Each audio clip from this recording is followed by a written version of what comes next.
چند بند سلام کے سماعت فرمائیے گا۔ قبر اصغر کی بنانے میں بہت دیر لگی، قبر اصغر کی بنانے میں بہت دیر لگی، شہ کو ایک چاند چھپانے میں بہت دیر لگی، قبر اصغر کی بنانے میں بہت دیر لگی۔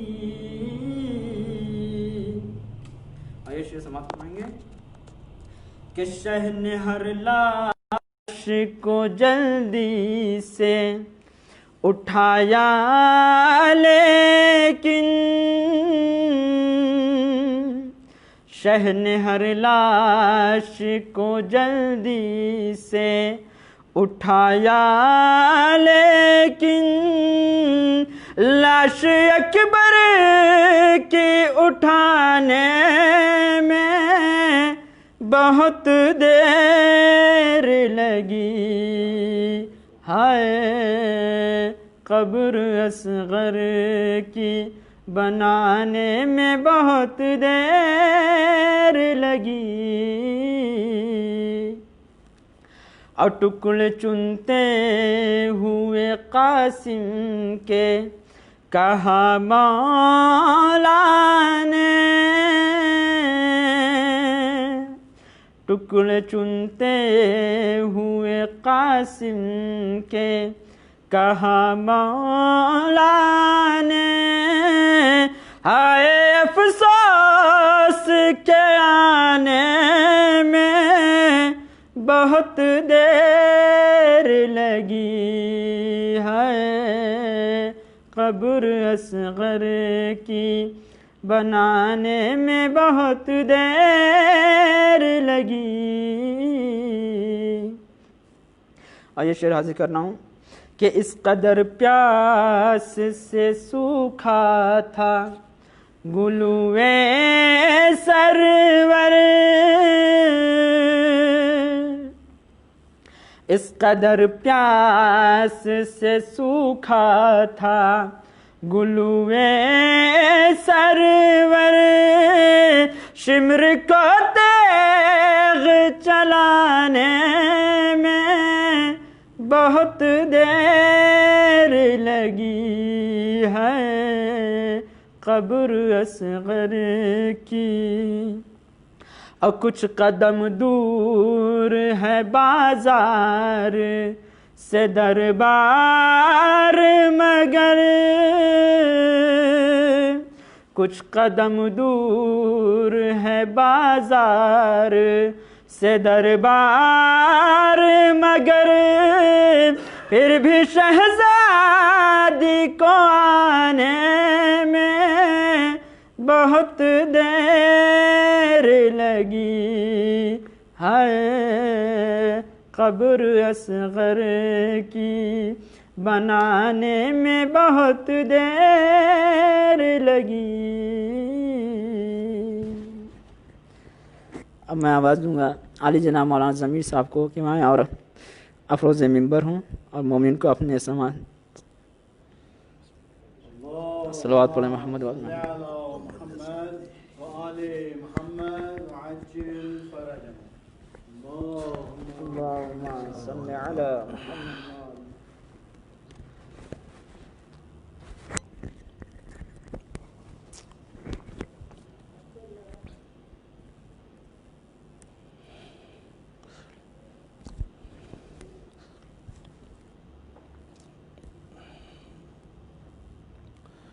فاتحہ۔ بسم اللہ الرحمن الرحیم، الحمد للہ رب العالمین، صراط المستقیم صراط الذین انعمت علیہم غیر المغضوب علیہم ولا الضالین۔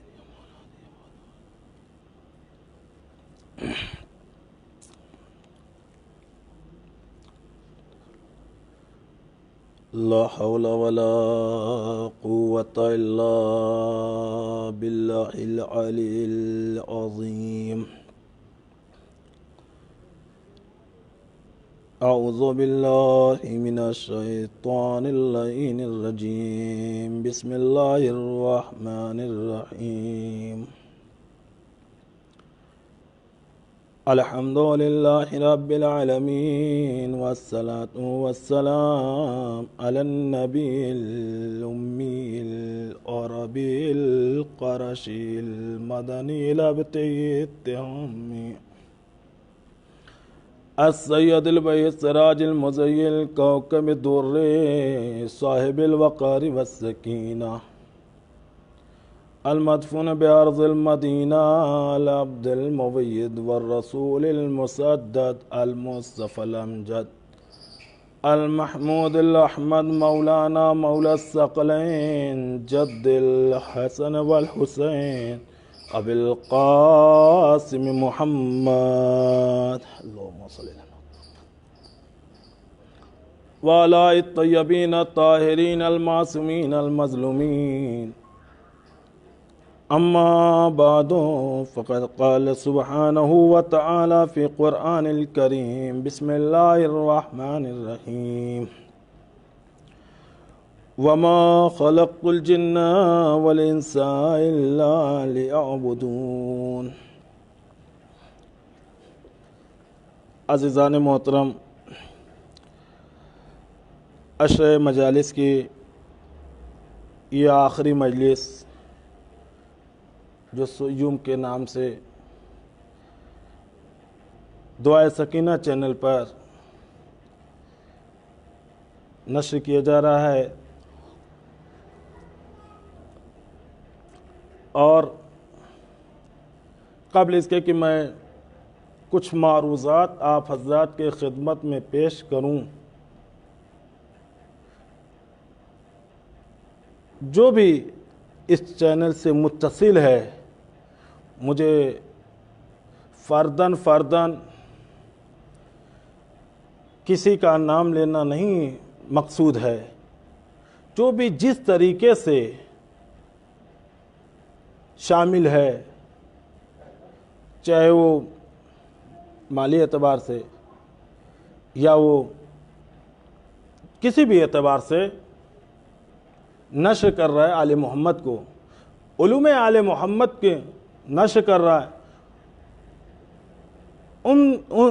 ان تمام حضرات کا میں شکر گزار ہوں۔ بالخصوص دانش بھائی نے مجھے دعوت دیا، دعائے سکینہ چینل پر آج خطاب کرنے کا موقع دیا۔ دعوت دینے کے بعد جو میرا عنوان و موضوع دیا گیا، بتایا گیا، وہ عبادت سے متعلق ہے، عبادت بالخصوص نماز۔ اسی مناسبت سے میں نے آپ حضرات کے سامنے عبادت سے متعلق قرآن مجید کی ایک معروف آیت پڑھی۔ شاید ہی کوئی انسان ہو وہ یہ عرض کرے، مسلمان ہو، کہ وہ یہ کہے کہ میں اس آیت سے آگاہ نہیں ہوں، باخبر نہیں ہوں۔ سب جانتے ہیں اور جاننا بھی چاہیے۔ وجہ یہ ہے کہ کبھی ہم نے تنہائی میں، ایکتائی میں، اکیلے پن میں یہ سوچا، اور سوچنا چاہیے، ہر انسان کا ذہن وسیع ہونا چاہیے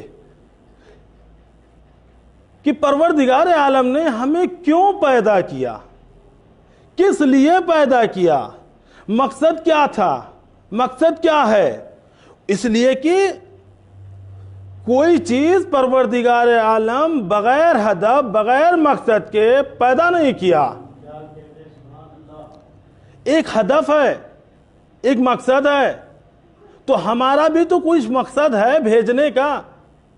آیا کیا کم تھے ملائکہ اس کی عبادت کرنے کے لیے؟ کیا کم تھے جنات اس کی عبادت کرنے کے لیے؟ دیگر مخلوقات ہم اور آپ اور مخلوقات کی زبان کو نہیں سمجھ پاتے، لیکن جو خالق اکبر ہے، جو پروردگار ہے، جب خلق کیا وہ تو سب کی زبان کو جانتا ہے۔ کیا دیگر مخلوقات کم تھے اس کی عبادت کرنے کے لیے؟ لیکن اس آیت میں جو زور دیا گیا ہے وہ کس سے مطالبہ عبادت ہے، کس کے لیے ارشاد ہو رہا ہے؟ خود انسان کو سوچنا چاہیے، لمحے فکریہ ہے، غور کرنے کا مقام ہے۔ ہم اور آپ پیدا ہوئے تو بچپنے میں گزر گیا، جوانی میں گزر گئی، اب بڑھاپے میں کہا اچھا چلے اب تو پروردگار کی طرف جانا، اللہ تھوڑا سا عبادت کی طرف۔ اور ہم نے اور آپ نے جو عبادت بنا لی ہے وہی فقط عبادت نہیں ہے کہ نماز پڑھ لینے کا نام عبادت ہے، یا روزہ رکھ لینے کا نام عبادت ہے، یا بڑھاپے میں یا بڑھاپے سے پہلے حج کر لیا اس کا نام عبادت ہے، یا کسی اور ایسا ہی سوچا کہ چلیں کچھ نیک کام کر لیں، کچھ اچھا کام کر لیں، عبادت یہی عبادت نہیں ہے۔ اگر اس آیت کے زاویے سے دیکھیے، اس آیت کی روشنی میں دیکھیے تو پروردگار عالم نے ارشاد فرمایا وَمَا خَلَقْتُ الْجِنَّ وَالْإِنسَ إِلَّا لِيَعْبُدُونَ، ہم نے جنات اور انسان کو نہیں پیدا کیا۔ کون کہہ سکتا نہیں پیدا کیا؟ اگر نہ پیدا کرتا تو بولتے کیسے؟ نہ پیدا کیا ہوتا تو یہ جو ہم اور آپ علوم آل محمد کو نشر کر رہے ہیں یہ ہوتا کیسے؟ اس کے مطلب پیدا کیا ہے۔ کوئی محکم کوئی بڑی بات کرنے کے لیے ایک معنی نافیہ کے بعد پھر اس کے بعد ایک بات کے ذریعے اور بات کو واضح کر رہا ہے۔ قرآن میں ارشاد ہو رہا وَمَا خَلَقْتُ الْجِنَّ وَالْإِنسَ إِلَّا لِيَعْبُدُونَ، ہم نے جنات اور انسان کو نہیں پیدا کیا مگر وہ ہماری عبادت کریں۔ اب سمجھ میں آیا؟ عبادت کریں کس کی؟ پروردگار عالم کی عبادت کریں۔ تو اب فقط نماز پڑھ لینے کا نام عبادت نہیں ہے، روزہ رکھ لینے کا نام عبادت نہیں ہے، حج کر لینے کا نام عبادت نہیں ہے، خمس و زکوٰۃ دے دینے کا نام عبادت نہیں ہے۔ تو عبادت کدھر؟ ہمیں ذرا اپنے ذہن کو وسیع کر دینا چاہیے، ہمیں سوچنا چاہیے، اس لیے کہ اگر ہم نماز پڑھیں گے تو عبادت کب تک ہوگی؟ جب تک نماز پڑھیں گے تب تک عبادت ہوگی۔ روزہ کب تک ہوگا؟ جب ماہ رمضان میں، ماہ صیام میں روزہ رکھیں گے تبھی عبادت ہوگی۔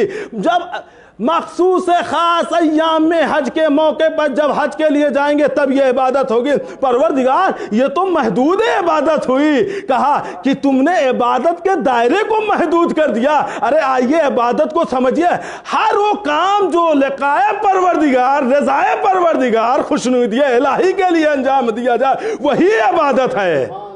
ایک صلوات پڑھیں محمد و آل محمد۔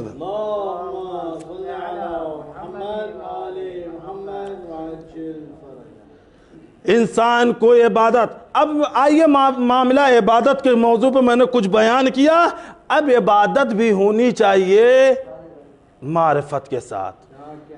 اس لیے اگر آپ عبادت دیکھیے، ہم نے اتنا عبادت پہ زور دیا، اتنا عبادت پہ زور دیا، نماز سب پڑھنا شروع کر دیے، سوچ لیں بالفرض نماز سب پڑھنا شروع کر دیا، روزہ رکھنا شروع کر دیے، سب کچھ کرنے لگے، لیکن ایک منزل آتی ہے کہ ہم نماز پڑھ رہے ہیں، کیا دیکھ کے پڑھ رہے ہیں؟ فلاں پڑھ رہے ہیں تو ہم بھی پڑھ لیں، محلے والے کیا کہیں گے، گھر والے کیا کہیں گے، مولانا صاحب کیا کہیں گے، فلاں صاحب کیا کہیں گے، ایسا ہی ہوگا؟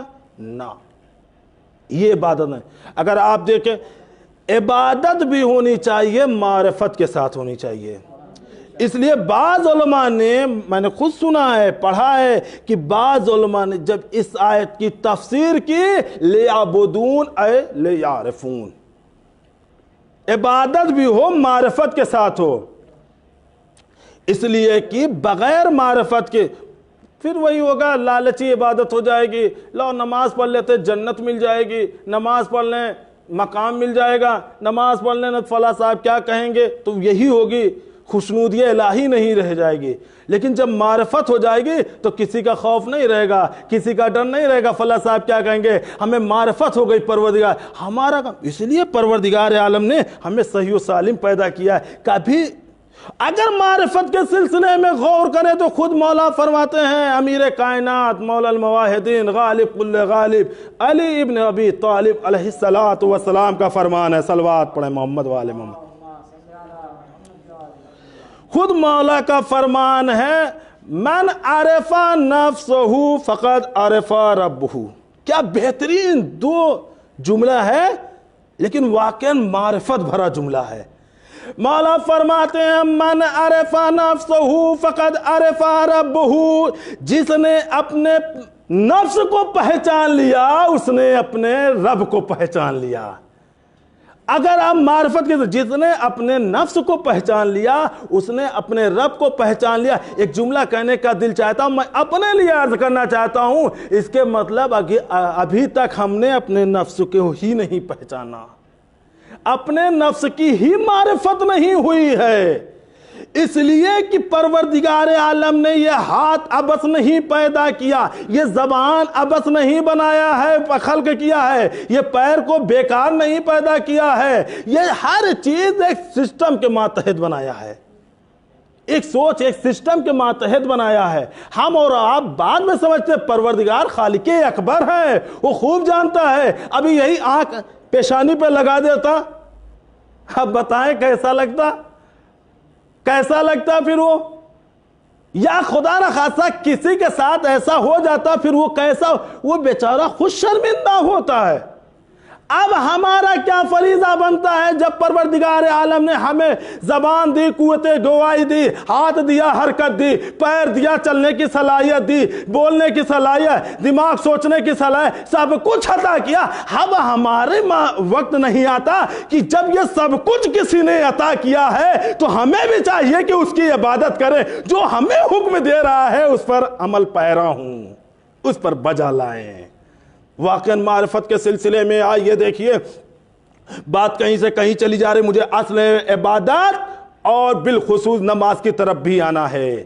آئیے معرفت کے سلسلے میں ہمارے اور آپ کے شاید سوچ میں ہوئے اللہ نے کیوں دو ہاتھ دیا، شاید کسی منزل پہ سوچ لیں، لیکن یہ عبث نہیں، ایک سسٹم کے ماتحت دیا.